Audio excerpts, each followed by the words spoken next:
सबको ससम्मान हार्दिक जय गुरुदेव। सम्मानित भाई बहनों, आज 12 दिसंबर सन 2024 गुरुवार की प्रातःकालीन वेला है। जय गुरुदेव आश्रम मथुरा के जय गुरुदेव नाम योग साधना मंदिर के पीछे जय गुरुदेव मेला मैदान में हम सब लोग एकत्रित हैं। गुरु महाराज के वचनों, उनके अमर संदेशों की चर्चा करने का मौका है। आज पारंपरिक रूप से आयोजित होने वाले पूज्य पाद दादा गुरु जी महाराज की स्मृतियों के भंडारे का आखिरी दिन है। यह 76वां पावन वार्षिक भंडारा महापर्व है। यानी आज के 76 साल पहले वो महापुरुष जो वास्तव में अध्यात्मवाद की गंगोत्री बन करके इस धराधाम पर गोपनीय छिपे तरीके से रहे और अध्यात्मवाद की जिस अजस्र धारा का प्रवाह कर दिया, गुरु महाराज उस अध्यात्मवाद की सुरसर यानी गंगा बन करके सारे विश्व में अध्यात्मवाद का बिगुल बजा दिया। उनकी बड़ी दया कृपा है। उनकी ही दया की देन है कि आज उनके यादगार में बने हुए जय गुरुदेव नाम योग साधना मंदिर के प्रांगण में महामानव कुंभ जैसा नजारा देखने को मिल रहा है। गुरु महाराज कहा करते थे, मैं आज जो कुछ भी हूं अपने गुरु महाराज की दया से हूं। आप लोगों को जो आत्म कल्याण की ये अमोलक दौलत यानी नामदान मिल रहा है, यह मेरे गुरु महाराज की दी हुई दौलत है। मैं कुछ नहीं था, लेकिन इस मुकाम तक पहुंचाने का काम मेरे गुरु महाराज का यानी दादा गुरु जी महाराज का है। गुरु महाराज ने गीले मन से कहा था, मेरे गुरु महाराज को भूलना मत। याद रखना, अगर तुम मेरे गुरु महाराज को भूल गए तो मैं भी तुमको भूल जाऊंगा। तुम भारी मुसीबत में फंस जाओगे, फिर तुम्हारा ठिकाना कहाँ होगा इसका विचार करना। क्योंकि भाई बहनों, गुरु का दरबार दया कृपा मेहर का ऐसा स्थान है जहां से कभी कोई फरियादी खाली नहीं जाता। यह गुरु महाराज का वचन है। कहे दिल से मंदिर में जाओ, गौर से मेरे गुरु महाराज को देखो, ईमानदारी से अपनी एक बुराई उनके चरणों में चढ़ा दो, वह जरूर दया करेंगे। इस मंदिर में जो यादगार के रूप में रखी, उसको फोटो मत समझ लेना, वो छवि चित्र तक सीमित मत रखना। वह जीवित देवता के रूप में विराजमान है। मंदिर का वो देवता आपकी बुराइयों पर पिघल जाएगा। एक बुराई के बदले एक मनोकामना पूरी कर देगा। ये गुरु महाराज का संकल्प था और ये कहा कि ये एक ऐसा दर है जिस दर से कोई भी खाली नहीं जाता। यहाँ आने पर सबकी झोलियां भरती हैं। यह जरूर है कि दया का लाभ अपनी निर्मलता, अपनी निष्कपटता पर निर्भर है। अगर निर्मल मन से जाओगे तो पूरी झोली भरेगी, कपट लेकर के जाओगे तो आधी अधूरी भरेगी। वह अंधे और बहरे नहीं हैं, सब कुछ देखते जानते हैं। छिपा करके गुप्त तरीके से जो नाजायज काम करते हो वो सब देखते हैं, लेकिन कहते क्यों नहीं? अगर खोल करके कह दें तो तुम दरबार छोड़ करके सदा के लिए भाग जाओगे कि मेरी बेइज्जती कर दी, मेरी बदनामी कर दी, मेरी पोल खोल दी। तो जो दया की धार आगे आपके परमार्थ की आने वाली, उससे महरूम रह जाओगे, यानी वंचित रह जाओगे। महात्मा जानते हुए भी कुछ नहीं कहते, अनभिज्ञ अबोध बने रहते हैं। उसके पीछे उनकी मनसा है, ये जीव किसी तरह सत्संग में लगा रहे, आता और जाता रहे, कुछ जो इसके बस का हो करता रहे। चलता रहेगा तो इसकी जिंदगी साबित रहेगी, और अगर चलना बंद कर दिया, मुख मोड़ लिया, आना जाना छोड़ दिया, सुमिरन ध्यान भजन छोड़ दिया, सत्संग का काम छोड़ करके फितूरबाजी का काम करने लगा, तो दया के धन से खाली रह जाएगा। इसलिए महात्मा चाहते हैं कि सब लोग भक्ति करो। भक्ति क्या चीज है?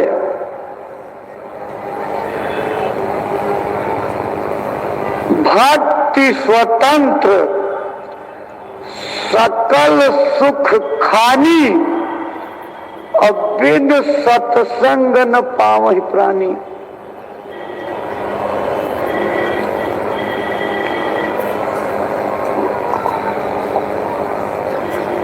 कहते हैं भक्ति आजाद चीज है। इसमें किसी प्रकार का बंधन, किसी प्रकार की गुलामी, किसी प्रकार की परतंत्रता नहीं है, बिल्कुल स्वतंत्र है और सारे सुखों की खान यानी भंडार है। लेकिन ये अकाट्य सत्य है कि भक्ति बिना सत्संग के नहीं प्राप्त हो सकती।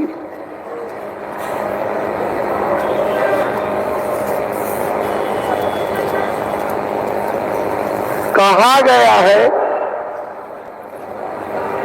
जप तप संयम नियम अपारा जे श्रुति कह शुभ धर्म आचारा। कहते हैं कि वेदों में जितनी भी प्रकार की उपासनाओं का वर्णन है, प्रकाश डालता है, जितने प्रकार के भी संयम नियम आचार विचार क्रियाएं हैं, सब कर फल हरि भक्ति सुहाई। सबका फल भगवान की भक्ति है, लेकिन नोट करके रखो, सो बिनु संत न काहू पाई। बिना संतों के आज तक कोई नहीं पा सका है। इसलिए अगर भक्ति करना है तो संतों की तलाश करनी पड़ेगी, खोज करनी पड़ेगी। अगर आपके अंदर भक्ति की भावना है, आपके बस की बात नहीं है कि आप उनको खोज सको, वो अपने आप खोज लेंगे। अधिकारी जीव होना पड़ता है। अगर आप भजन के अधिकारी मिल गए तो कोई चीज छिपाएंगे नहीं, सब खोल करके रख देंगे। गूढ़ तत्व न साधु दुरावही जब आरती अधिकारी पावन।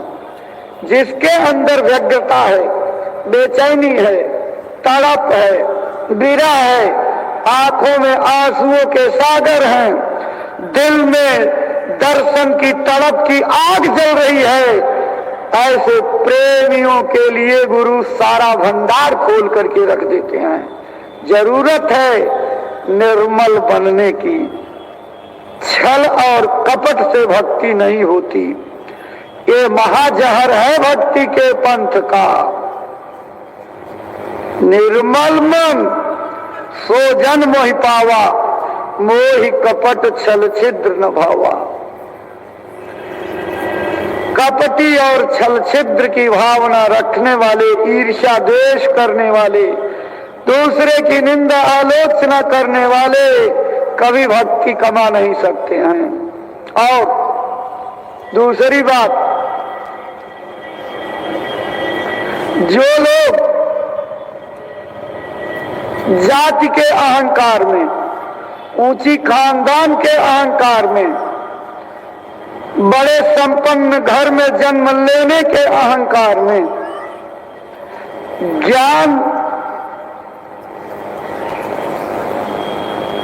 और जानकारी के अहंकार में घूमते रहते हैं, वो सिर्फ घूमते रह जाते, उन्हें भक्ति नहीं मिल सकती।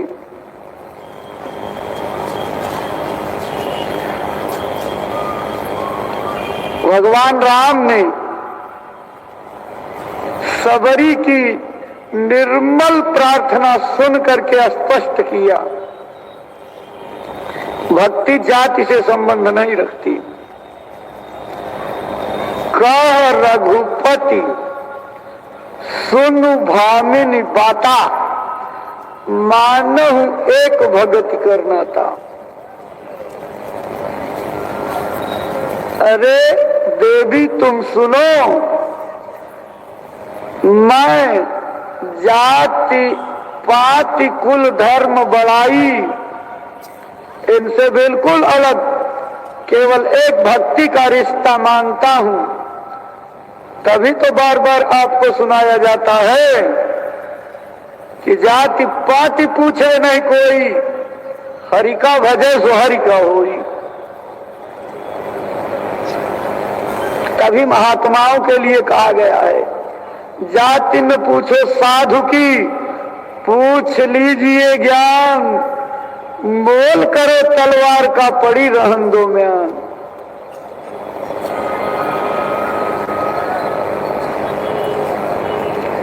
और क्या कहा गया, कामी, क्रोधी, लालची, इनते भक्ति न होए। भक्ति करे कोई सूरमा, जाति वरण कुल खोए। अगर कामी, क्रोधी, लालची स्वभाव के लोग चाहे हम भक्ति कर लेंगे तो सपना मत देखना।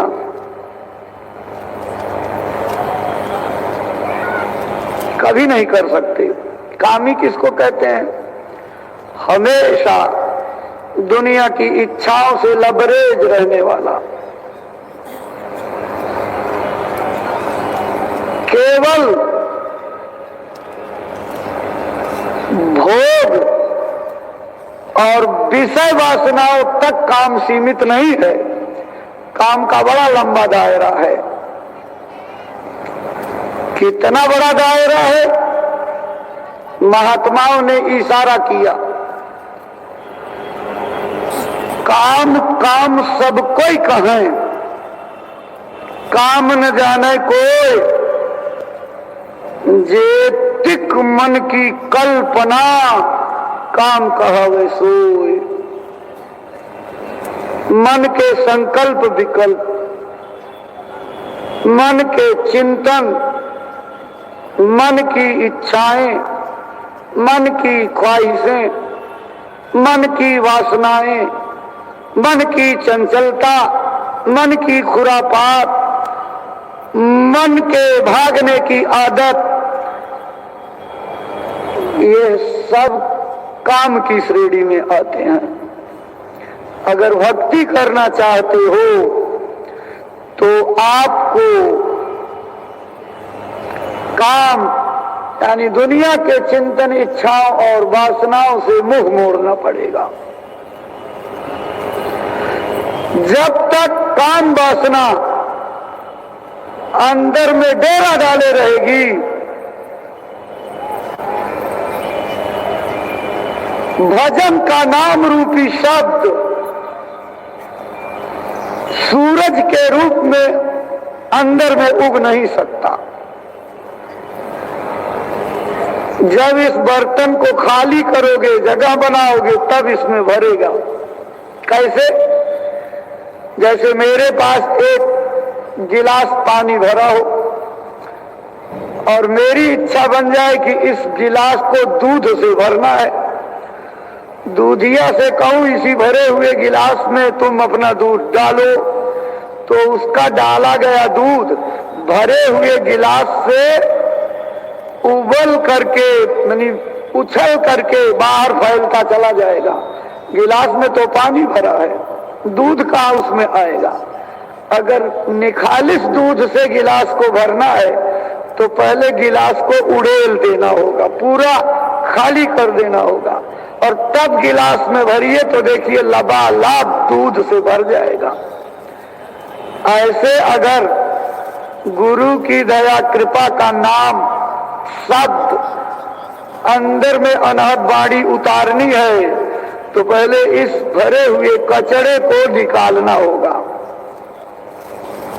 कचरे को निकालो बाहर, दिल का हुजरा साफ कर, जाना के आने के लिए, ध्यान गैरों का उठा उसको बिठाने के लिए। अगर उस परमात्मा मालिक को अपने हृदय पटल पर उतारना चाहते हो तो अपने दिल की गंदगी को, कूड़े के ढेर को साफ करो, क्योंकि वो मालिक कूड़े के ढेर पर कभी नहीं उतरेगा। वो निखालिस चेतन अमल सहज सुख की राशि का भंडार है, इसलिए गंदगी के ढेर पर कदापि नहीं उतरेगा। इस गंदगी के ढेर को साफ करो अपने अंदर से। काम, क्रोध, लोभ, मोह, अहंकार जैसे दुश्मनों को निकाल करके बाहर करो और इनकी जगह पर शील, क्षमा, संतोष, विरह, विवेक जैसी सहयोगी सहेलियों को बैठाओ जो तुम्हारे ऊपर चढ़ने में, गुरु की भक्ति करने में मदद करेंगे।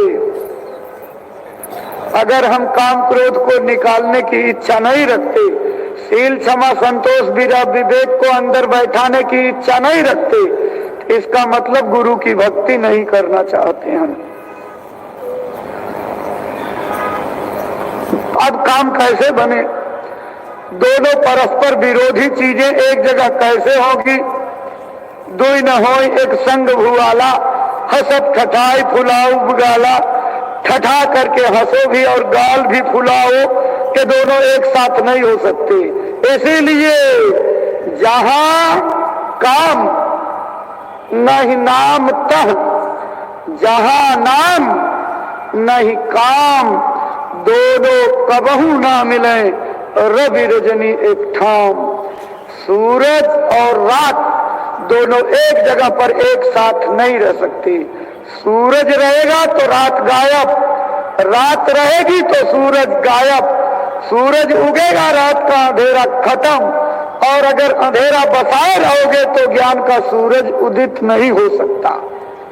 ये पाठ्यक्रम है भक्ति की पढ़ाई का। इसलिए भक्ति करना चाहते हो तो जाति पाति कुल धर्म, बड़ाई, मान सम्मान, अहंकार, दुनिया के धन की लालच, ये सब को छोड़ना पड़ेगा।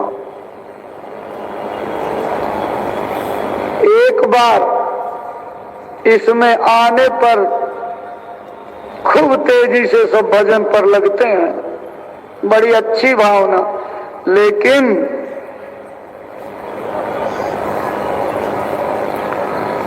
जब तक आपका समाज में मान सम्मान होता रहता तो खूब तेजी से भक्ति के रास्ते पर दौड़ते हो। इतना दौड़ते हो कि दुनिया देख करके हैरत अंगेज हो जाती है। लेकिन जब गुरु खुश होने लगे और खुश होकर के कुछ देने लगे वरदान के रूप में, तब फिर चाल सुस्त हो जाती है।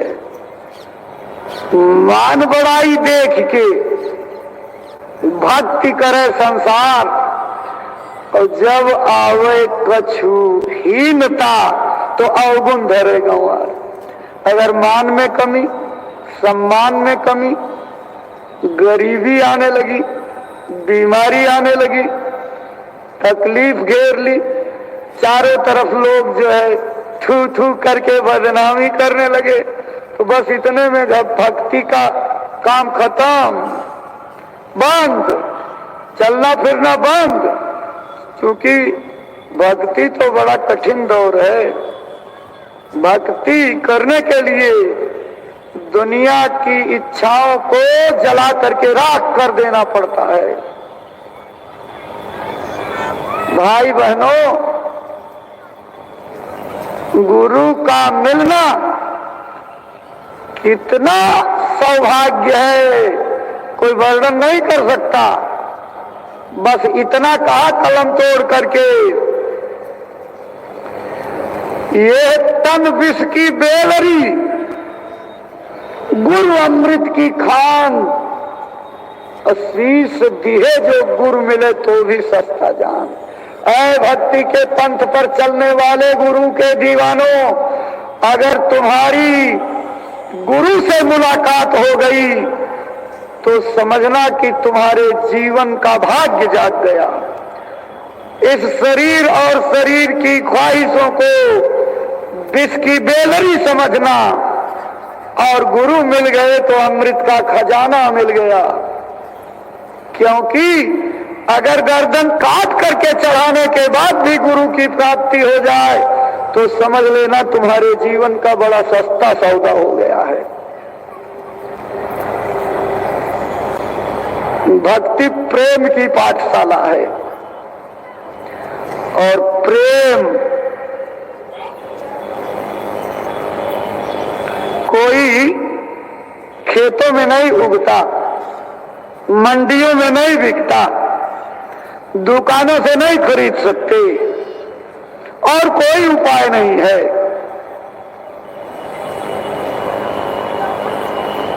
कहते हैं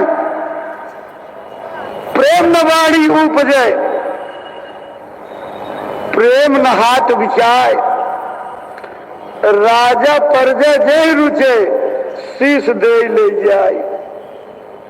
गर्दन काट करके तो ये प्रेम मिल सकता है। गर्दन काटने का मतलब कि शरीर की गर्दन उड़ा दोगे, ये नहीं है। इसको मौसी का घर मत समझ लेना। मौसी के घर में बहन के लड़के को हर तरह की छूट होती है।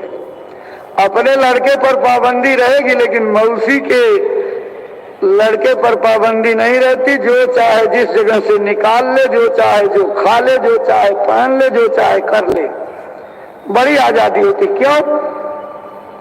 सोचती है कि अगर बहन के लड़के को रोका तो मेरी बात वहां पहुंचेगी, मेरी बहन को दर्द होगा, दुख होगा, और मुझसे प्रेम बहन का घट जाएगा। इसलिए मौसी के घर में सब तरह की आजादी। और भक्ति का रास्ता मौसी का घर मत समझ लेना। ये तो घर है प्रेम का, खाला का घर नहीं। शीश उतारे भूमि धरे तब पैसे घर में। हर जगह भक्ति के लिए यही कहा जा रहा है, गर्दन काट के तब इस घर में घुस सकते हो। बिना गर्दन काट करके जमीन पर रखे कौन सी गर्दन काटोगे? अहंकार की, आपा की, गरूर की, गर्व की, घमंड की, जानकारी की, ज्ञान की, अमीरी की, सेवा के अहंकार की, ये सब गर्दन काट करके जब चढ़ा दोगे तब भक्ति के रास्ते पर चल सकते हो। भक्ति के रास्ते पर चलने वालों को मैंने पहले भी याद कराया कि गुरु प्रसन्न होने पर 3 चीजें देते हैं: बदनामी, गरीबी और बीमारी। और इस संसार में शायद ही कोई बिरला प्रेमी होगा जो अपने गुरु की दी गई सौगात को खुशी खुशी अपनी झोली में भरने को तैयार हो। कौन गरीब होना चाहता है? कौन बीमार रहना चाहता है? कौन बदनामी झेलना चाहता है? इसका मतलब हम में से कोई भी आदमी भक्ति कमाई करना ही नहीं चाहता है। हम दुनिया का सुख चाहते हैं, हम दुनिया के आनंद की खोज कर रहे हैं। ये कैसे मिलेगा? ये दुनिया में मिलने वाला नहीं। जो चीज जहां है ही नहीं वहां खोजोगे कैसे मिलेगा?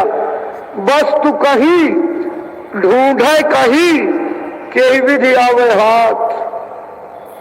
इसलिए अगर भक्ति कमाना है तो नदी की धार को देख करके धर करके किनारे बैठे रहोगे तो मोती नहीं पाओगे।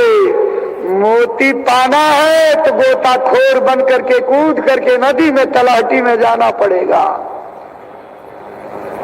अगर भक्ति रूपी मोती को पाना चाहते हो तो मत डरो इस संसार के तानों से, मत डरो संसार की बातों से, मत डरो दुनिया के तानों से।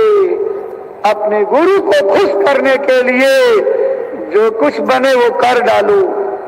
देख लो कि भक्ति के मार्ग में गुरु आपको कैसे दया देते हैं, कैसे मदद करते हैं। दुनिया की लोक लाज में पड़ गए, भक्ति नहीं हो सकती। इसलिए भक्ति के रास्ते पर चलने के लिए सबसे पहली जरूरत मद्य मांस मिथ्या तज डारो। मद्य कहते हैं नशे को, मांस कहते हैं किसी जानवर के शरीर के अंग के टुकड़े को, मिथ्या कहते हैं झूठ को। भक्ति करना है तो ये तीन चीज पहले त्यागनी पड़ेगी। नशा, नशा माने जो बुद्धि के विवेक को नष्ट कर दे, बुद्धि के अंदर कुमत पैदा कर दे, ऐसी चीजों को नशा कहा जाता है। बहुत से प्रेमी हमारे खुश होते हैं कि हम तो भक्ति के रास्ते पर चल पड़े, हम जो है शराब ताड़ी गांजा भांग अफीम पीते खाते नहीं हैं, ये तो सब छोड़ दिया आपने। लेकिन कहते हो गुरु महाराज ने रोक नहीं लगाई थी, इसलिए बीड़ी सिगरेट तंबाकू हुक्का पी लेते हैं। बड़े चालाक निकले हम आप। गुरु महाराज के इशारे की बातों को पकड़ना भक्त का लक्षण होता है। गुरु महाराज ने क्या कहा? मैंने अपनी जिंदगी में बीड़ी सिगरेट तंबाकू हुक्का छुआ तक नहीं।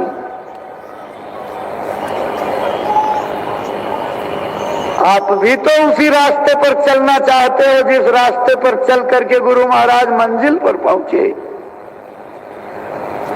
तो गुरु की इशारे की बातों को पकड़ करके फिर क्यों छूते हो, फिर क्यों पीते हो, फिर क्यों खाते हो? ये नशा भी तो भक्ति के लिए खतरनाक है। इसकी तो किनारे छोड़ो, और बहुत से नशे आपके ऊपर चढ़े हुए हैं। अध्यक्ष बनने का नशा, संगत चलाने के अगुआ का नशा, सेवा में आगे आगे दौड़ने का नशा, ज्यादा समय देने का नशा, खूब सेवा उगाही का नशा, हम न होते तो संगत न चलती, इसका नशा, ये तो बहुत बड़ा नशा है। इस नशे के रहते भक्ति नहीं हो सकती। अगर भक्ति करनी है तो इन नशों को भी उतार फेंको। नशा त्यागना है भक्ति के लिए ना, तो ये तो सारे प्रकार के, ये तो मैंने थोड़ा इशारा किया। आप बुद्धिमान हो, अपना दायरा बढ़ाओ और सोचो कि हम कितने प्रकार के नशे करते हैं। उन सारे नशों का त्याग करो तब भक्ति होगी। मांस, मांस माने किसी पशु पंछी के शरीर का टुकड़ा, शरीर का अंग। आप तो बड़े खुश होते हो कि अरे हम शुद्ध शाकाहारी हैं, मांस मछली अंडा कुछ नहीं खाते पीते हैं। प्रणाम है आपको, बड़ा गुणगान करता हूं। लेकिन ऐ जीव के गुलाम, भक्ति के दीवानों, बाजार में जाकर के जो बाजारू चीजें खा रहे हो फास्ट फूड के नाम पर, उसमें क्या मिलता है? कभी गौर से सोचा? उनके पैकेटों पर कोड नंबर लिखे हुए हैं। उस कोड नंबर को गूगल पर सर्च कर लेना कि कौन सी चीज मिलाई गई है। 0535 384 776 442 565 371 210 301 सबके कोड नंबर लिखे हुए हैं।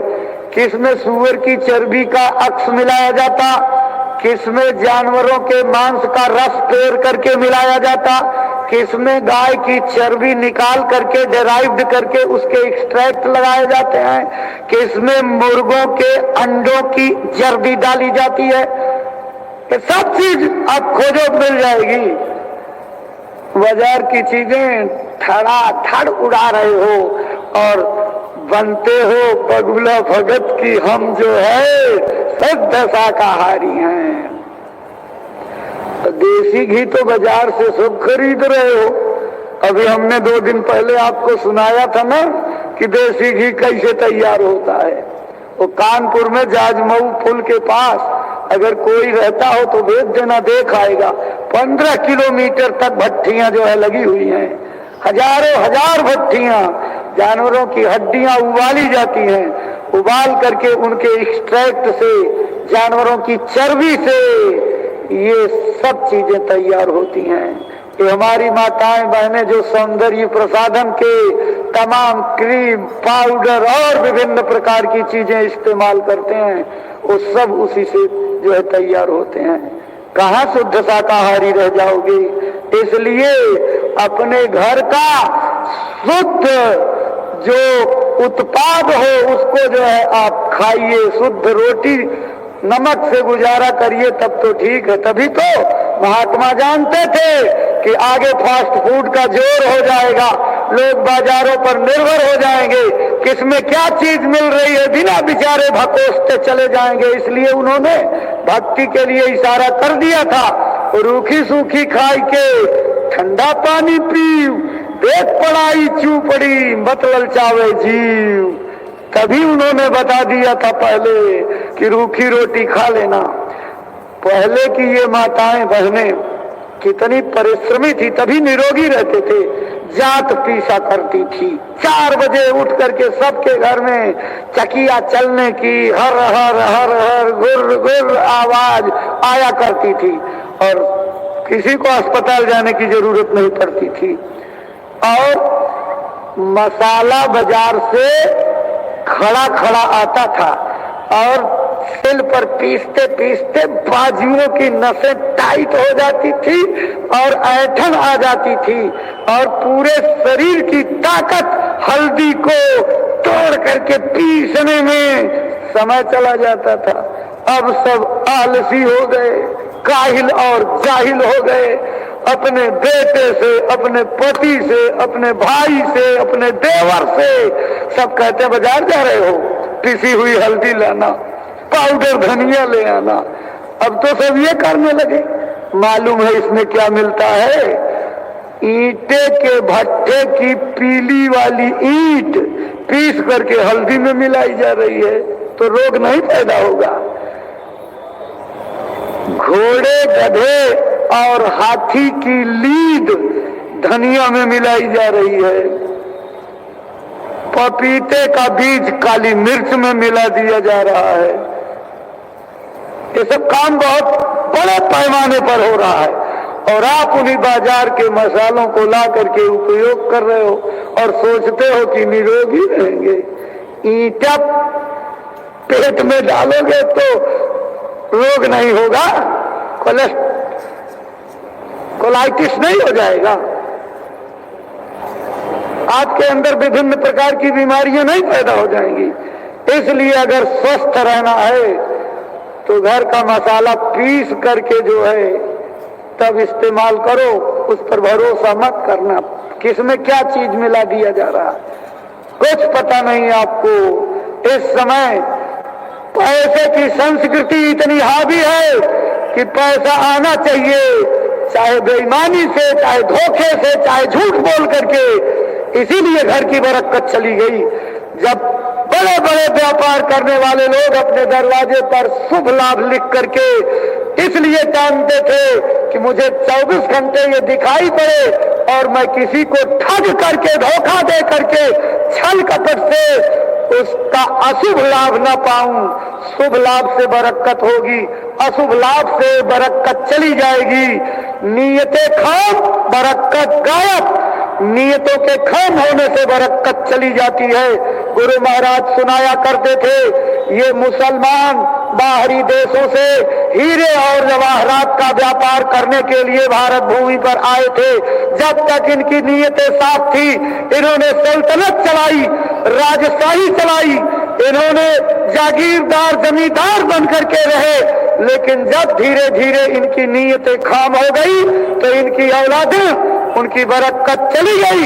और आज आप देखो, कसकुट के बर्तन बेचते और गांव के गलियों में कांच की चूड़ियां पहनाते नजर आते हैं। क्यों? खुदाई देन बरकत नीयत खत्म होने से चली गई। इसलिए बरकत लाना है तो मेहनत और मशक्कत की कमाई का भरोसा विश्वास करना। मेहनत की कमाई में बरकत होती है, मेहनत की कमाई में पूरा पड़ता है। खून और पसीने की कमाई में आपको दूध मिलेगा, लेकिन गलत कमाई में खून का अक्ष निकलेगा। भाई बहनों, गुरु महाराज की सुनाई हुई दृष्टांत है। एक बार औरंगजेब चला गया था कश्मीर, और वहां लोग ठेले लगा करके बैठे रहते थे, सेब का रस निकालते थे। सेब का रस निकाला और कहा भूख लगी, पिला दो इसको। पूरा उस समय 4 आने में हाथ भर लंबा गिलास पिया और 54 अदा किया।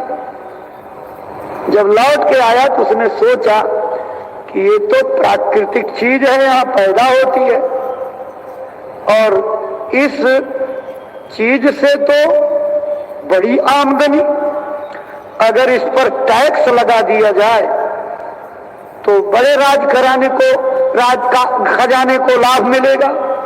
तो दिल्ली लौट करके उसने तुरंत फरमान जारी कर दिया कि सेब पर टैक्स लग गया। अब सब टैक्स लग गया। जो गिलास 2-3 सेब में भर जाता था, अब उस पर टैक्स लग गया। 3-4 साल बाद फिर उधर घूमने गया तो उसी तरह की एक बुढ़िया से काम आई कि रस पिला दे, रस पिला दे। उसने 15-20 सेब डाल करके, और इतना छोटे गिलास में थोड़ा खाली ही था, दिया, और 5 गुना रेट हो गया, यानी ₹1.25 के रेट में वो गिलास मिला।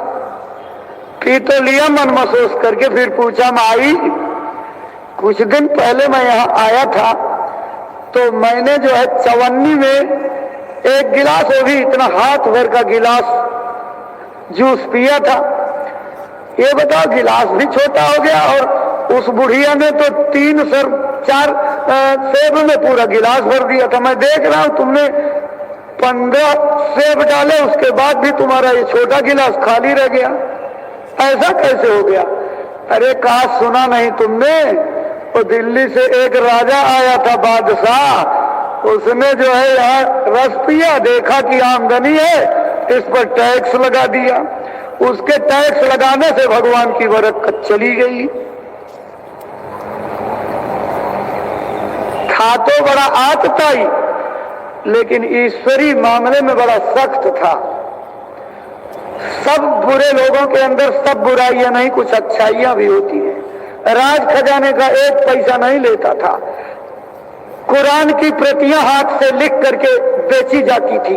उस कुरान की प्रतियों से जो आमदनी होती थी, उससे अपने खर्चे को चलाता था तो बहुत ही अत्याचारी, लेकिन फिर भी कुछ नियमों का बड़ा पाबंद था।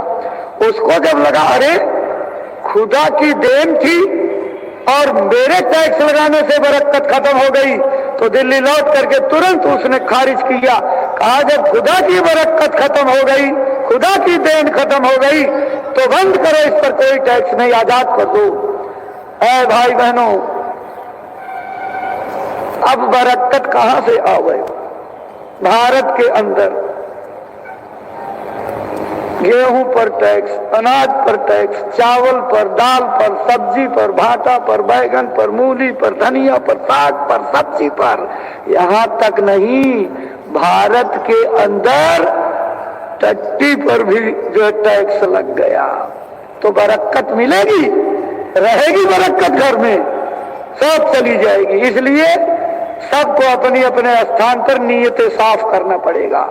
राजकाज करने वालों को अपनी नीयत में पवित्रता लानी पड़ेगी। समाज सुधार का काम करने वाले समाज सेवियों को अपना खजाना भरने, तिजोरी भरने का भाव त्याग करके परोपकार की भावना से काम करना पड़ेगा, तब बरकत आएगी। ये सिखाएगा कौन? कोई राज का मंत्रालय सिखाएगा? किसी सचिवालय में इसकी ट्रेनिंग मिलेगी? किसी न्यायपालिका में ट्रेनिंग मिलेगी? कार्यपालिका, न्यायपालिका, इसमें किसी में ट्रेनिंग नहीं मिलेगी, व्यवस्थापिका में भी नहीं मिलेगी। इसकी ट्रेनिंग के स्कूल महात्माओं के दरबार हुआ करते हैं, जहां पर नेक नियति सिखाई जाती है, मेहनत और ईमानदारी से काम करना सिखाया जाता है। ये बाबा जय गुरुदेव जी महाराज का विद्यालय है। इसमें हर व्यक्ति को पहला पाठ पढ़ाया जाता है। खेती, दुकान, दफ्तर का काम मेहनत, ईमानदारी, सच्चाई से करो। बाल बच्चों की सेवा प्रेम मोहब्बत से करो। आए गए अतिथि का सत्कार करो। निस्वार्थ भाव से एक दूसरे की सेवा करो। ये मानवता का सबसे बड़ा उपदेश है।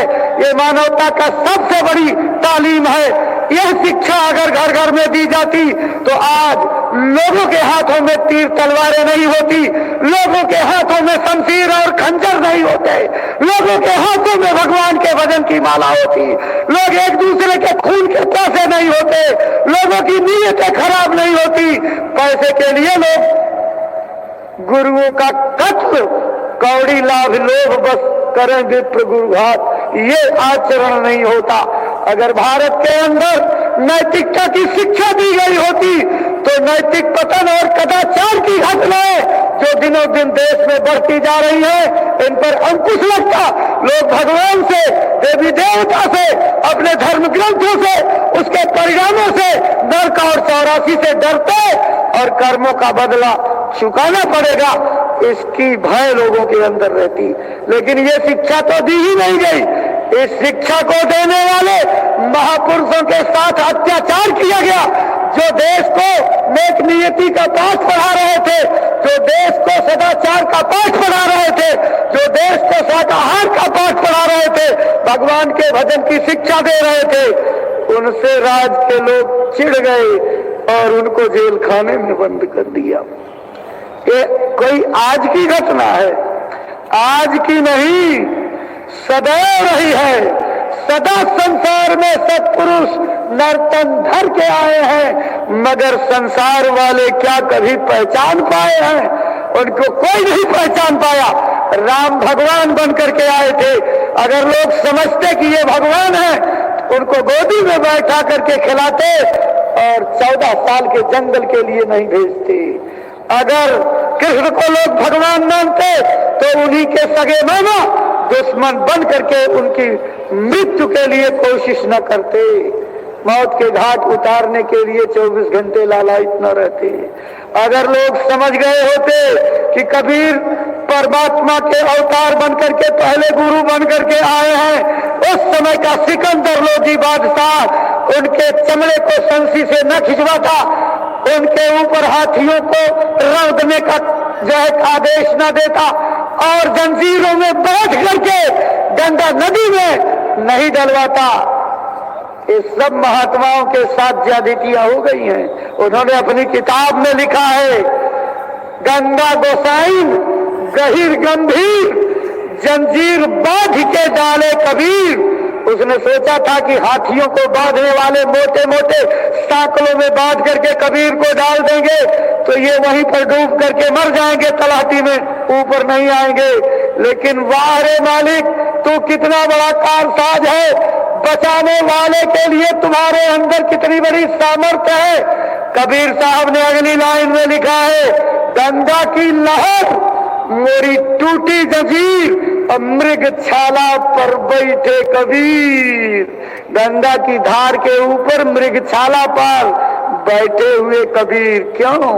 जाको राखे साइया मारी सके न कोई, बाल नबा का कर सके जो जग बैरी हो। आप घबराते हो गांव में जाने से, शर्माते हो कि कोई मुझे कह देगा कि ये क्या करने आया है। गुरु का भरोसा नहीं, गुरु का विश्वास नहीं, गांव गोद लेने में डरते हो, शर्माते हो। गुरु के वचन सुनाते में डरते हो और कहते हो कि कैसे जाए गांव में। गुरु महाराज की ताकत का भरोसा नहीं, गुरु महाराज सबकी रक्षा करते हैं। उन्होंने कहा कि जो मेरे आदेश में बिना नीचे देखे मेरी भक्ति में आगे चले रहते जाते रहते हैं, जो प्रेमी नाम की मस्ती में जाते रहते हैं, अगर उनके पैर के नीचे कांटा आ जाता है तो मैं उनके पैर और कांटे के बीच में अपनी दया का हाथ लगा देता हूं, ताकि मेरे प्रेमी के पैरों में कांटा न चुभने पावे। इस दयादार गुरु की दया को आप नजरअंदाज करते हो। जिन गुरु महाराज ने कहा कि तुम कहीं भी रहो, जंगल में, पहाड़ में, शेर बाघ चीते के सामने जय गुरुदेव नाम बोलना, उन परिस्थितियों में मैं तुम्हारी मदद करूंगा। जहां बोलोगे, याद करोगे वहीं। आज तक के इतिहास में किसी ने दावे के साथ ये कहा? बहुत महात्मा आए, लेकिन सबका इतिहास पीछे कर दिया। लाउड स्पीकर से लाखों लोगों के बीच में दावे के साथ कहा, तुम याद करना मैं मिलूंगा। मौत की घड़ी में तुम याद करना, अंदर अंदर सांस पर जय गुरुदेव बोलना, मैं मिलूंगा और तुम्हारी मदद करूंगा, मौत की पीड़ा को खत्म कर दूंगा। आए भाई बहनों, जो महात्मा इतना बड़ा दावा करके और कहता है कि मैं तुम्हें मिलूंगा, लेकिन इतनी बात जरूर कहा था, पाबंदी लगाई थी, जब जय गुरुदेव बोलोगे तब मिलूंगा, जब जय गुरुदेव नहीं बोलोगे तो नहीं मिलूंगा। ये जय गुरुदेव क्या है? समय का जगाया हुआ नाम। इसमें बहुत से लोगों के मन में फितूरबाजी उठती रहती है कि अब तक तो भगवान के राम नाम, कृष्ण नाम, केशव, मोहम्मद नाम, बजरंग बली, ओम नमः शिवाय, ओम जय दुर्गे, ये सब नाम थे। ये बीच में कहां से टपक पड़े हैं? आप नाम के बारे में अभी कुछ जानते ही नहीं है। नाम के बारे में बहुत बड़ा विद्वान होगा तो ज्यादा से ज्यादा 300-400 नाम याद होगा, इससे ज्यादा किसी को नहीं याद है। और अगर आपके घर में विष्णु सहस्त्र नाम की किताब होगी तो 1000 नामों की सूची के दावेदार तो जरूर आप हो। लेकिन भगवान के नाम के बारे में क्या कहा गया? हरि के 1000 नाम, लाख नाम कृष्ण के, केशव के कोटि नाम, पद्म नाम विष्णु के, अर्ब खर्ब शंभु नाम, राम नाम अनंत है, जीव भव पार जाए बताते जो संत हैं। सीधी बात लिखी है, राम का नाम अनंत, अनंत में तो कोई भी नाम, उसकी कोई सीमा नहीं। लाउड स्पीकर, हार, खंभा, पेड़, दीवाल, ये तो सब भगवान के नाम। हाँ, हो जाएंगे, लेकिन कैसे, उसका विज्ञान समझिए। जब महात्मा अपने गुरु के चरणों में बैठ करके रास्ता ले करके कमाई करते और इस जीवात्मा को निकाल करके उस परमात्मा में मिला करके उसका दीदार दर्शन कर लेते, तो भगवान को देखने वाले महात्मा जिस नाम से भगवान को बुला दें, भाई बहनों, अगर वो ईंट पत्थर खंभे नाम से बुलाएंगे तो उसी से बोलेगा। क्यों बोलेगा? क्योंकि भगवान ये जानता है कि ये मुझे देख रहा है तभी मुझे बुला रहा है, आपके बुलाने से नहीं बोलेगा। जैसे बाजार जाते हो, रिक्शे की जरूरत पड़ती है, आप रिक्शा चलाने वाले का नाम नहीं जानते, लेकिन आप कह देते हो ए रिक्शा। अब रिक्शा तो कई है, लेकिन फट से खड़ा कर देता आपके आगे। क्यों? वो रिक्शा चलाता है लेकिन जान जाता है कि मुझे ही बुलाया जा रहा है। ऐसे ही जब आइसक्रीम बेचने गांव में लोग आते हैं, आवाज लगाते आइसक्रीम आइसक्रीम, छोटे बच्चे घर के लोग तो काम पर चले गए, नई नवेली दुल्हन से भाभी से कहते भाभी आइसक्रीम खिला दो, तो वो बाहर नहीं निकलती, दरवाजे से झांक के कहती है कि ए आइसक्रीम, हे आइसक्रीम। तो अब नाम तो उसका रामचंद्र, कालू राम, इस्माइल खां, कुछ और होगा, लेकिन आइसक्रीम नाम से वो फट से हाजिर हो जाता है और आइसक्रीम दे करके आपका काम बना देता है। ऐसे ही जो भगवान का नाम जो जगाते हैं, देख करके जगाते हैं, उसी से भगवान बोल देता है। ये कोई नया विज्ञान नहीं। जब वेद रचे गए तो हर वेद के श्लोकों में 1,00,000 श्लोक हैं, ओम नाम पहले मिलेगा। ये क्या था? उस समय भगवान का जागृत नाम था। कब तक चला? वेदांत काल तक चला। और जब वेदों का अंत आया, स्मृतियों का समय आया, तो स्मृतियों की रचना सबसे पहले मनु स्मृति की हुई। मनु को सबसे पहला सृष्टि का आदि पुरुष और शतरूपा को औरत माना जाता है। मनु और शतरूपा पहले आदमी पैदा हुए। तो मनु स्मृति में जो चीज लिखी गई है, मनु और शतरूपा जब जंगल में तपस्या करने गए थे, गोमती नदी के किनारे, तीर्थ वर्णनिक विख्याता, वहां जब गए तो उन्होंने 12 अक्षर के मंत्र का जाप किया है। रामायण में लिखा है, पढ़िएगा उठा करके। 12 अक्षर मंत्र पुनि जपहि सहित अनुराग, वासुदेव पद पंकरु दंपति मन अतिलाग। उस समय भगवान का जगाया नाम वही 12 अक्षर का था, उसको जाप करके भगवान को प्राप्त कर लिया। वो 12 अक्षर क्या था? ओम नमो भगवते वासुदेवाय, ये 12 अक्षर का नाम था। ओम नमो भगवते वासुदेवाय। 12 अक्षर के मंत्र को जप करके सिद्धि शक्ति प्राप्त कर लिया। उन्हीं के खानदान में राजा उत्तानपाद के बेटे ध्रुव, यहीं से 1 किलोमीटर की दूरी पर ध्रुव टीला है, जहां 5 वर्ष की अवस्था में ध्रुव जो है तपस्या करने आए थे भगवान को पाने के लिए। नारद दिगाने आए, अरे कहन दूध पीने और खाने खिलाने की उम्र, तुम कहाँ जंगल में, तुम्हें जंगली जानवर खा जाएंगे, चले जाओ घर। तो बच्चे ने जवाब दिया था, हे बाबा अपनी डगर नापो, मेरी माँ ने इतना पढ़ा दिया है कि मैं अपने असली पिता की गोद में बैठे बिना वापस नहीं लौटूंगा। तो विष्णु ने प्रेरणा दी, अरे जाओ इस बच्चे के गुरु बन जाओ, क्योंकि गुरु बिन भवनिधि तरे न कोई, जो बिरंच शंकर सम होई। अगर ब्रह्मा विष्णु महादेव की पदवी पर भी पहुंच जाओ तो भी बिना गुरु के निस्तार नहीं होगा, बेड़ा पार नहीं होगा, इस संसार से उद्धार नहीं होगा। इसलिए जाओ इस बच्चे को गुरु बन जाओ।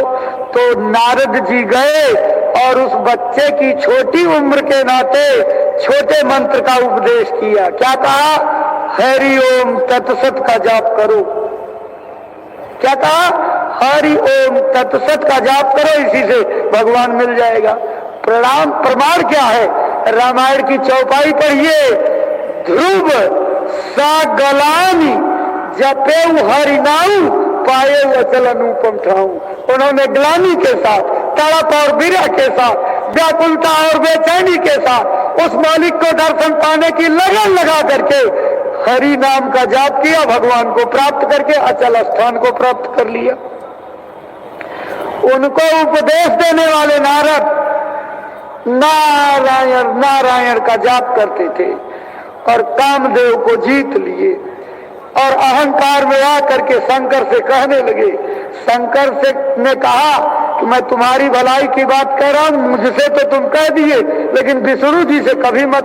लेकिन अहंकार तो अहंकार, जाकर विष्णु जी से भी बता दिए। तो विष्णु जी ने कहा, मुनिवर आपसे बड़ा त्यागी तपस्वी कौन, काम आपका क्या बिगाड़ पाएगा। लेकिन उस अहंकार को तोड़ने के लिए विष्णु जी को खेल करना पड़ा। जब मृत्यु लोक की ओर लौटे तो एक बढ़िया खूबसूरत राज स्थापित हो गया, शील निधि राजा। उसकी विश्व मोहिनी कन्या राजा ने बुला करके इनको हाथ दिखाया। जब लड़की का हाथ देखा, इसका जो वरण करेगा तीनों लोगों का नायक हो जाएगा, वो सर्वशक्तिमान होगा, उसके आगे सारी दुनिया अधीन होगी। इनको लगा कि अगर ये लड़की मेरा वरण कर ले तो मैं भी 3 लोक का मालिक बन जाऊं, सामर्थ्यवान बन जाऊं। उन्होंने कहा कि अब क्या करूं। भगवान से सुंदरता मांगी, भगवान प्रकट हुए तो कहा, जय भी हो नाथ ही तुमोरा, करो सुप्रिय की जास में तोरा। जिस तरह से मेरी भलाई हो भगवान जल्दी से जल्दी करो, क्योंकि उन्हें तो गले में माला डलवानी थी। तो भगवान ने भी अपनी प्रतिज्ञा को दोहराया, जे ही विधि होई परम हित नारद सुनो तुम्हार, सोई सोई सब करब हम, मिर्सा न बचन हमार। जिसमें तुम्हारा हित होगा मैं वही वही करूंगा। अब नारद जी गए, वहां बंदर का रूप मिल गया, जिधर बैठे उधर कन्या मुड़ करके जाए न देखे, जिस दिस नारद बैठे फूली ते ही दिस सो न बिलो की भूली, उधर भूल करके भी न देखे। अंत में लीला हुई और विष्णु भगवान वरण करके चला। उसी क्रोध में जब मुलाकात होती है तो श्राप दे डाला, जैसे औरत के पीछे हमको आपने भरमाया ऐसे मैं श्राप देता हूं, आप भी औरत के पीछे जंगल जंगल की खाक छानोगे। और उसी के नाते सीता हरण होने पर जंगल पेड़ पहाड़ सबसे पूछते घूम रहे हैं, हे खगमृग हे मधुकर श्रेणी तुम देखी सीता मृग नैनी। वो नारद का श्राप अंगीकार करके वनवास में औरत के पीछे झेलना पड़ा। लेकिन उन्होंने कहा कि महाराज मैं तो नारायण नारायण का जाप करता हूं, क्या मेरा नाम काम नहीं आया? कहा ये हद का नाम है, हद के नाम से तुम्हारा काम नहीं चलेगा। हद के गुरु और हैं, बेहद के गुरु और, जब अनहद का गुरु मिले तब लगे ठिकाना ठोर। तो कहा अब क्या करूं? कहा ये नाम काम नहीं करेगा, ये तो हद का नाम है, बेहद नाम का जाप करो। तो कहाँ जाऊं? कहें चलो मैं बता देता हूं। तो क्या रामायण में लिखा है? जपौ जाय शंकर सतनामा पाई हृदय तुरंत विश्रामा। जाओ कल्याणकारी सत्य नाम का जाप करो, उससे तुम्हारे अंदर जो अशांति पैदा हुई है, विक्षिप्तता आ गई है, पागल हो गए हो, तुम्हारी ये पागलपन को वो सत्य नाम दूर करेगा। सत्य नाम का जाप किया। राम तो त्रेता में आए, क्या राम के आने के पहले राजा दशरथ और राजा जनक के दरबार में भगवान का कोई नाम नहीं चलता था? बड़े कथावाचक, मानस मर्मद, मानस सम्राट, मानस पत, मारतंड, बहुत लोग, लेकिन कोई नहीं जानता कि राजा दशरथ और राजा जनक के दरबार में भगवान का चढ़ाया हुआ क्या नाम उसी रामायण में लिखा हुआ है। जब राम को राजगद्दी होने वाली थी और केतई के कोप भवन में लीला हो गई, सवेरे सूरज इतना चढ़ाया, राजा की नींद नहीं खुली, सुमंत खबर लेने जाते हैं तो क्या लिखा है रामायण में? पढ़ो मानस मर्मज्ञों, पढ़ो रामायणियों, पढ़ो राम के पुजारियों। क्या लिखा है? कही जय जीव बैठ सिर नाई, देख भूप गति गए सुखाई। एक जगह गलती से लिख दिया। जब राम लक्ष्मण को जंगल भेज करके आए तो लाज के मारे पेड़ की छांव में दिवस गुजारा, अंधेरा होने पर अंदर आए। बैठ बिटतर दिवस गवावा, संध्या समय अवधपुर आवा। तो जब राजा के पास पहुंचे तो सुमंत को देख करके यही पूछते हैं, कही जय जीव। जब कह करके प्रणाम किया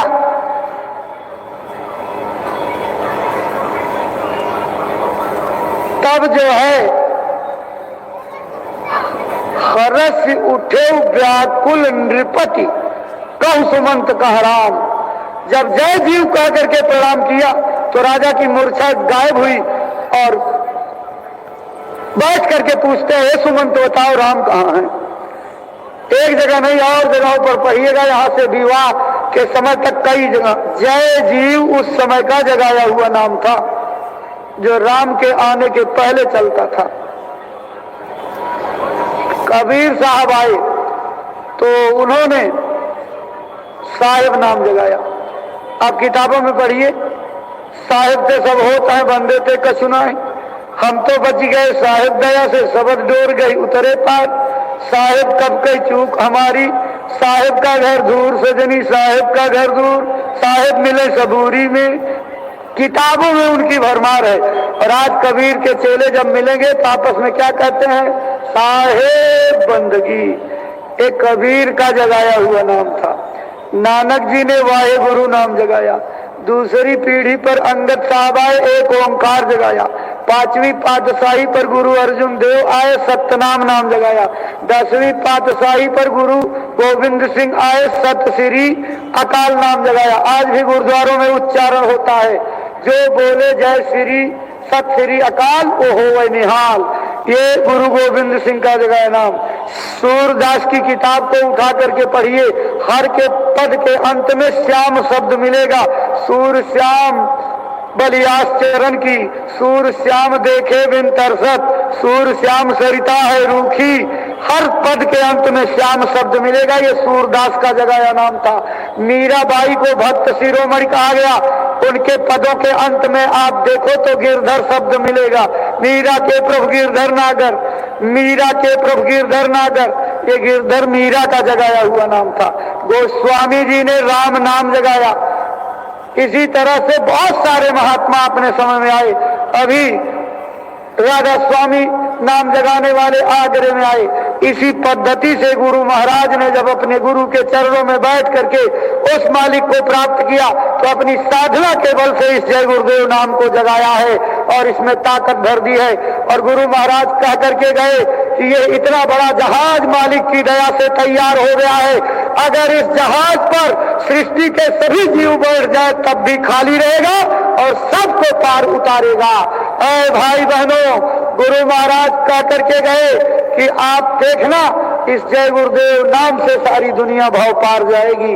आगे आने वाली सारी दुनिया जय गुरुदेव नाम को लेगी और सब लोग इसी नाम से साधना करके अपना आत्म कल्याण करेंगे।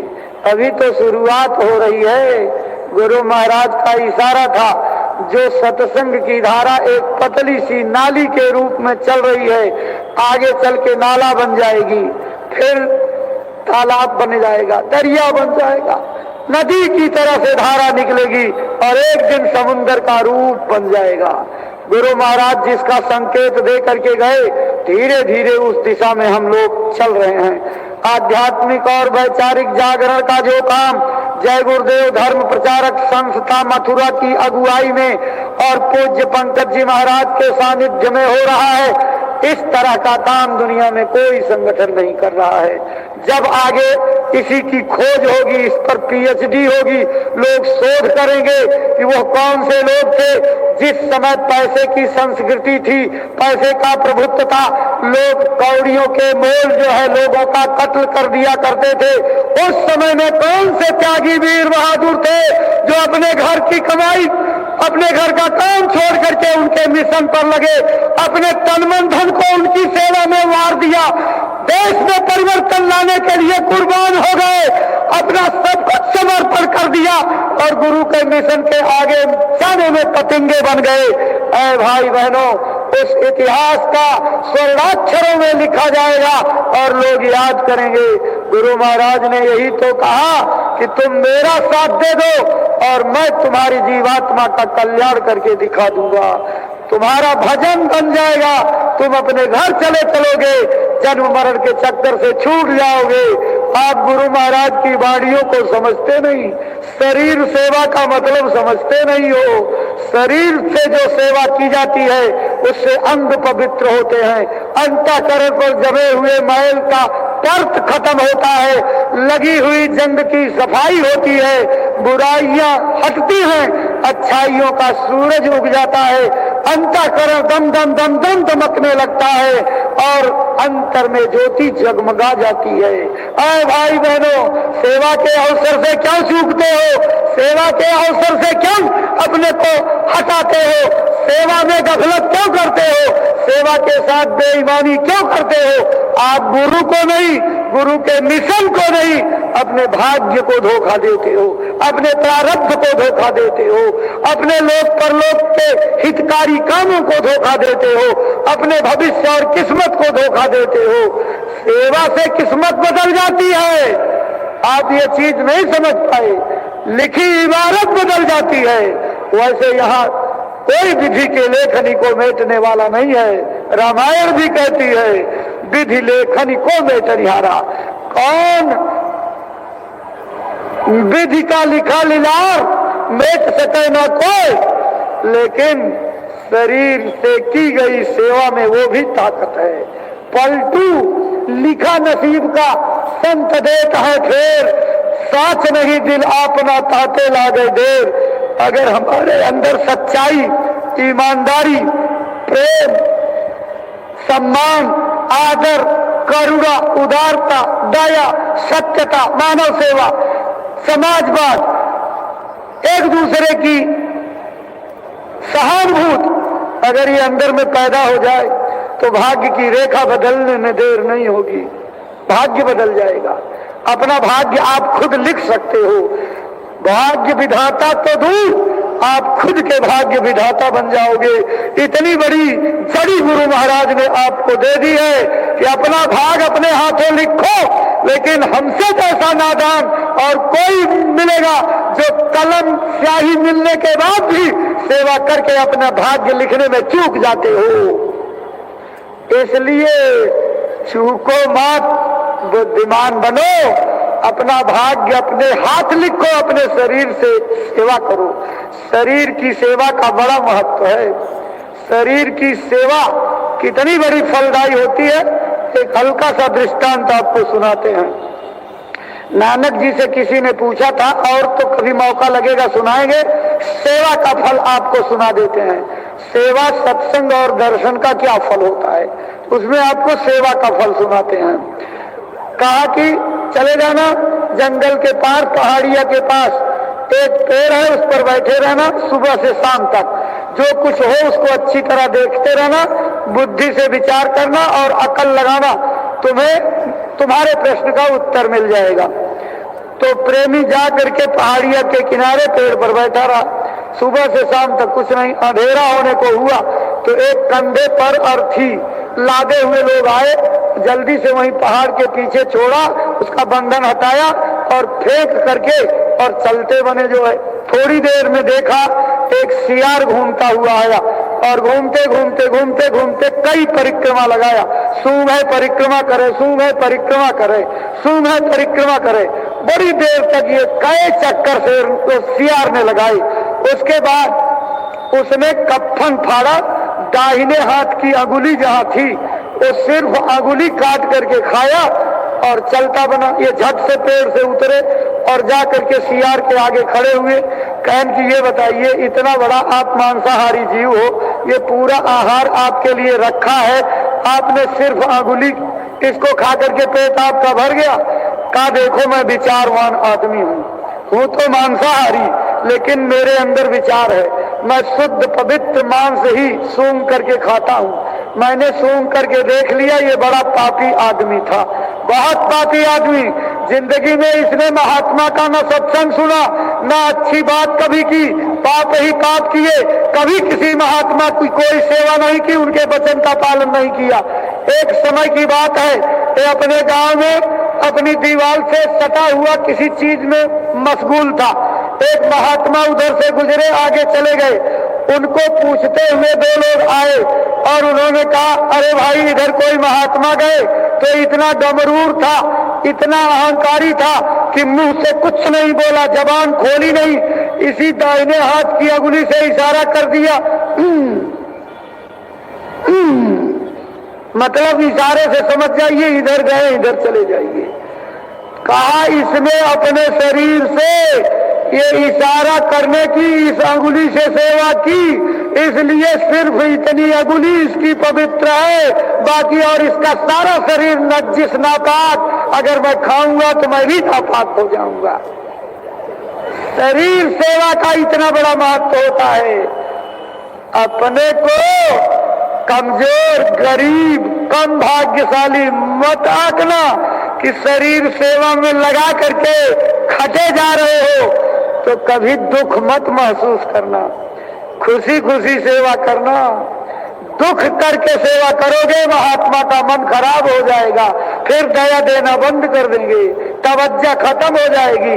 जो उदारता के साथ हौल दिली से सेवा करते हैं, ईमानदारी से की गई सेवा फलीभूत होती है। गुरु महाराज के वचन है, तुम्हारी हर तरह की गलतियां मैं माफ कर दूंगा, लेकिन अगर तुमने सेवा की चोरी की, सेवा में बेईमानी की, तो ये गलती माफ नहीं होगी। इसलिए मेरी प्रार्थना है कि पूज्य महाराज जी के द्वारा जो भी आदेश हो उसको नजरअंदाज मत करना। घर में एक गोलक रखने के लिए कहा गया, अभी हाथ उठवावे तो कितने लोगों के सिर शर्म से झुक जाएंगे। बड़े तेजूखा हैं, संगत में आगे आगे चलते हैं और अपनों को सेनापति मानते हैं, लेकिन उनके घरों में अभी गोलक नहीं रखी गई। इस दिन तुम गुरु महाराज के वचनों का पालन करके आज्ञाकारी भक्ति में आगे निकलोगे। एक छोटा सा आदेश नहीं बजा पाए, इसी इम्तिहान में फेल हो गए। चलो गलती हो गई, उस गलती को सुधारो।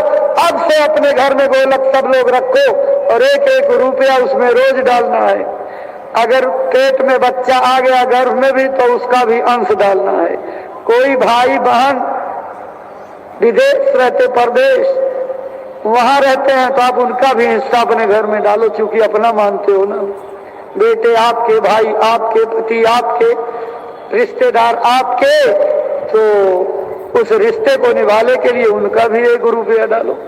पूरे महीने डाल करके और जब 30 दिन पूरे 31 दिन हो जाए ताला खोल करके निकाल लो, सिक्का बाहर करो, उतनी नोट अंदर कर दो। न्याय पंचायत के रजिस्टर को लेकर के प्रेमी आवे, उस पर अपनी सेवा लिखा कर दस्तखत कर दो कि हमने ये गोलक की सेवा जमा की। और न्याय पंचायत से ब्लॉक, ब्लॉक से जिले में पहुंच करके दरबार में आ जाएगा। और जब सेवा आपकी लगेगी तब दया आपके घर जाएगी। अगर बीच में किसी ने आपकी सेवाओं को रोकने की भूल कर दी तो वो समझिए अपने लिए कोड़ पैदा कर लिया, कोड़। संगत की सेवा को किसी को भी अपने पास रोकने का अधिकार नहीं है। जो लोग 5-5 महीने, 6-6 महीने सेवा का पैसा रखे रहते हैं आपके पास, जैसे पाप चक्र वृद्धि में बढ़ता है ना, वैसे पैसा रोकने के नाते आपका कोढ़ बढ़ता जाएगा। इसमें देर नहीं लगानी चाहिए, जितनी जल्दी हो जाए गुरु के दरबार का पैसा तुरंत पहुंचाओ। अब पद्धति जारी करो, 3-3, 4-4 महीने बाद मेला आता है तब अपनी सेवाओं को लेकर के पहुंचाते हो, तब तक ना जाने कितना घाटा हो चुका होता है। हर महीने बैठक करो, हर महीने सेवा इकट्ठी करो, हर महीने सेवा जमा करके दरबार में पहुंचाया करो। आ सको तो ठीक है, नहीं तो बताए गए खाते में भेज दिया, तो सेवा पहुंचते ही दया की धार जारी हो जाएगी। और जब तक सेवा पहुंचाओगे नहीं, और अगर कदाचित अपने निजी काम में ले लिया तो वो खुजली डॉक्टर दवाई नहीं दे सकता, दूर नहीं कर सकता। जब वो सेवा ब्याज समेत दरबार में पहुंच जाएगी तब खुजली जाएगी, नहीं आगे चल करके पानी चूते हुए कोड़ बन जाएगा। इसलिए सावधान रहो, तुम किसी संसारी गुरु के चेले नहीं हो, अंधे बहरे गुरु के चेले नहीं हो, अंतर्गामी त्रिकालदर्शी मर्म भेदी महात्मा के चेले हो। उनको सब कुछ मालूम है, इसलिए हमारे बहुत से प्रेमी हैं जिन्होंने अपना नियम बना रखा है, वो गुरु महाराज के नजरों में रहते हैं। हर पूर्णिमा को गुरु महाराज के दरबार में जहां भी देश के कोने में रहे दर्शन करने, अपनी सेवाओं को पहुंचाता है। ऐसे प्रेमियों को हम भी नमन करते हैं, प्रणाम करते हैं। उन्होंने एक टेक बना रखी है, गुरु दरबार में दर्शन का एक स्वभाव बना रखा है। हमको आपको भी इन अच्छे गुणों से प्रेरणा लेनी चाहिए और हमको भी साल भर में महीने में एक बार आना चाहिए। महीने में न मिले तो 2 महीने में, 3 महीने में, 4 महीने में। हम कई साल तक दरबार में नहीं आते। बरस दरस ना कर सके ताको लागे दोष, कहे कबीर तादास की कभी न हो मोक्ष। कहते हैं साल भर में एक बार भी गुरु का बंदा अगर दरबार में नहीं पहुंचता उसको दोष लगता, उसकी मुक्ति मोक्ष नहीं होती है। इसलिए एक बनाओ। गुरु महाराज ने पूर्णिमा का सत्संग क्यों जारी किया था? दोनों चीजें बड़ी महत्वपूर्ण हैं। 1 जनवरी को जहां रहते थे सत्संग करते थे, और संजोग से गुरु महाराज की जन्मतिथि 1 जनवरी को आती है। 1 जनवरी सन 1896 मार्गशीर्ष आगहन की पूर्णिमा की तिथि थी, बुधवार दिन था।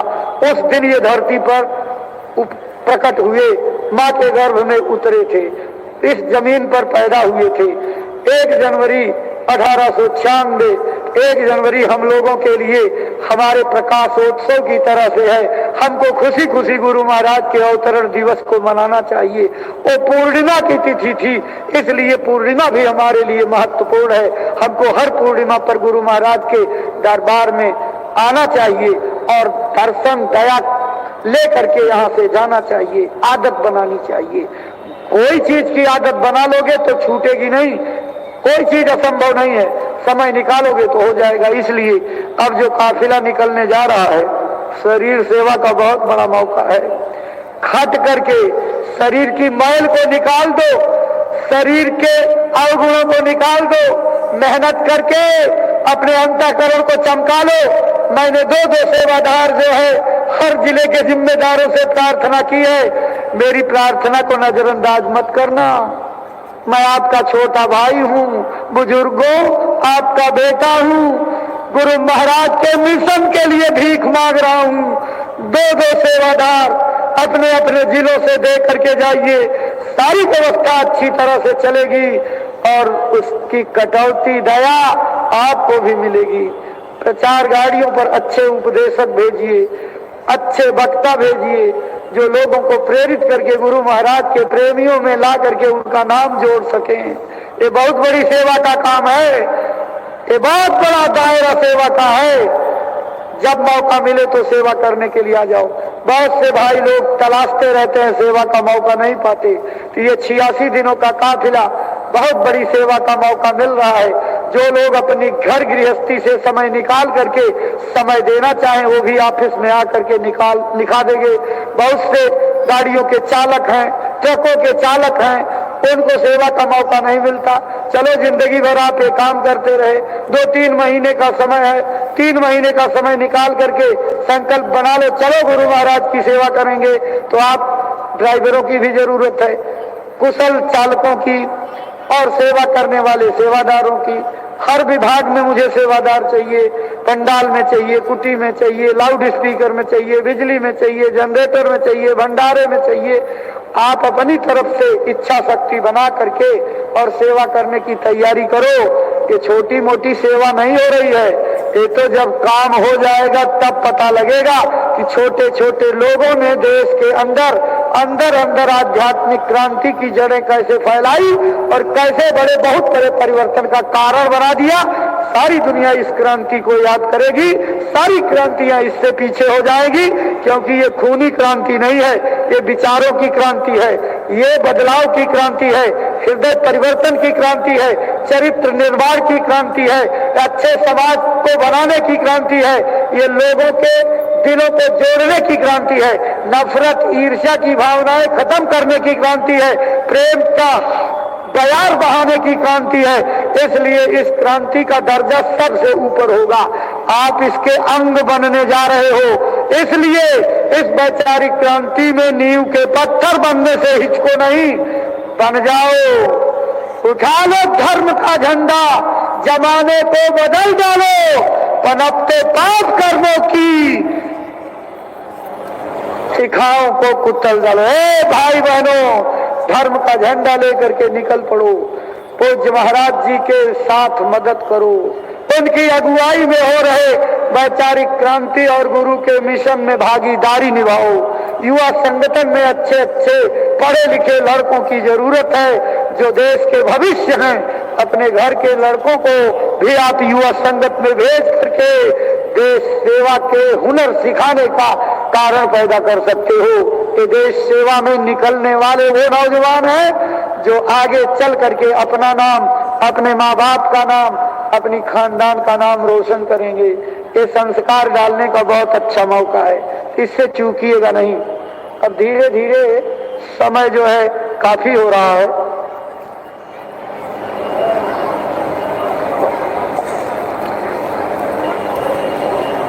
इसलिए अब अपनी बातों को विराम की दिशा की ओर ले चलते हैं।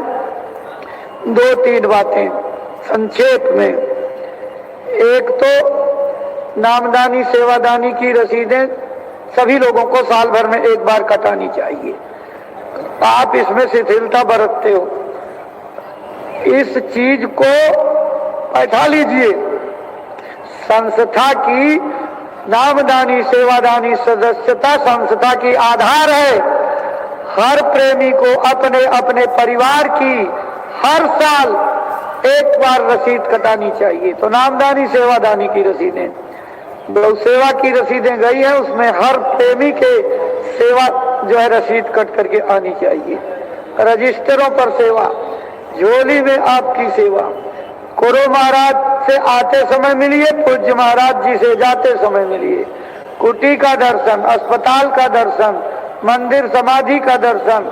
प्रसाद जिन लोगों ने नहीं लिया पहले उस मंदिर में जाएंगे, पीछे वाले में दादा गुरु जी महाराज के मंदिर में, उसके बाद निर्माणाधीन सत्संग भवन या गुरु महाराज की समाधि पर प्रसाद लेकर के सहेज करके रखिएगा। संकट की घड़ियों में आपके काम आएगा।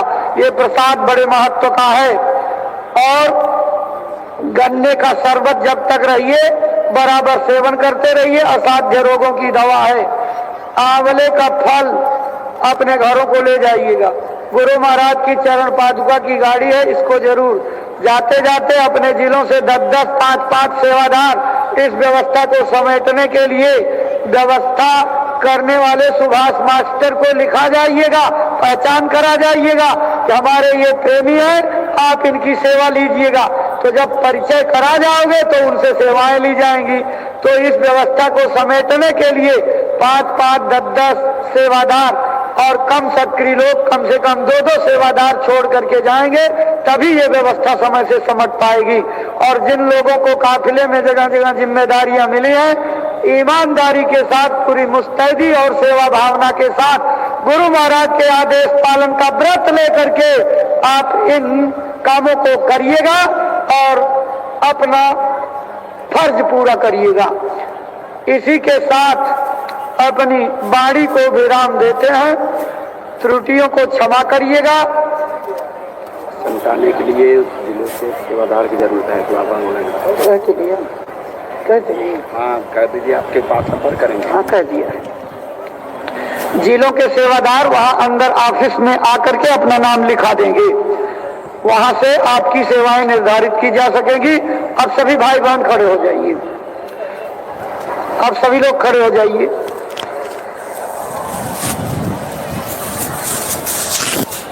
सब लोग प्रेम के साथ जोर से मालिक के नाम का उच्चारण करिए। जय गुरुदेव, जय गुरुदेव, जय गुरुदेव, जय गुरुदेव। जय गुरुदेव। नाम किसका? प्रभु का, प्रभु का पावन नाम। जय गुरुदेव, प्रभु का जागृत नाम। जय गुरुदेव। बाबा जयदेव जी महाराज का कहना है शाकाहारी रहना है। और पूज्य महाराज जी की प्रार्थना, हाथ जोड़कर विनय हमारी हो जाए सब शाकाहारी। बाबा जी की अर्जी है, आगे आपकी मर्जी है। स्वामी जी की अर्जी है, आगे आपकी मर्जी है। जय गुरुदेव।